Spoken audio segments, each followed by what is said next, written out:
White-spotted and dolly-varden char both feed on drifting insects and are potential competitors in many Hokkaido streams. But Nakano and Fausch observed that when drifting insects were scarce, the two char appeared to behave differently to avoid competing with one another. As the abundance of drifting insects went down, more and more of the dolly-varden would shift to picking insects off the bottom. Although they had observed this pattern often, Nakano and Fausch wanted to show convincingly that reductions in drifting insects actually caused streambed feeding by dolly-varden char. I thought, what if we could just simply filter out that drift, reduce it enough to actually cause these dolly-varden to shift their feeding? We tried that one day just with one net to filter out these invertebrates, and the char that I was watching shifted almost immediately. Instead of feeding on drifting insects like the white-spotted char were doing and competing for that resource, they instead could just have a different career. Dolly-varden are very adept at doing this. They have a mouth that is more underneath their jaw, whereas white-spotted char have that mouth right at the tip of the jaw.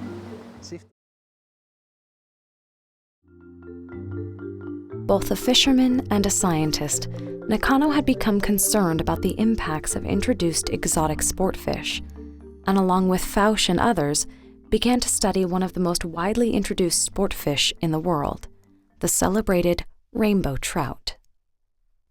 Native largely to the west coast of North America, rainbow trout have been farmed and introduced to waters in all 50 states and over 100 countries, including Japan, where they often outcompete, prey upon, and hybridize with native fish species.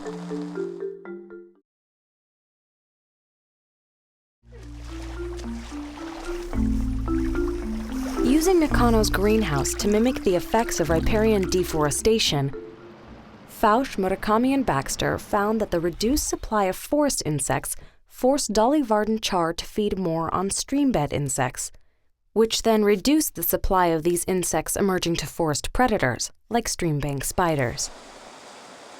What was really surprising to us was that we found that rainbow trout had essentially the same effect as adding a greenhouse over a section of stream.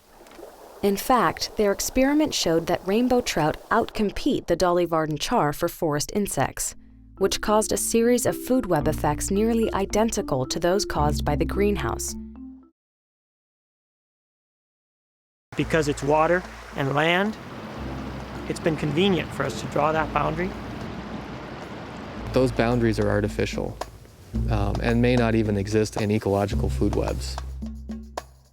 So where we're at now is we recognize that these connections exist. We also increasingly recognize just how important they are.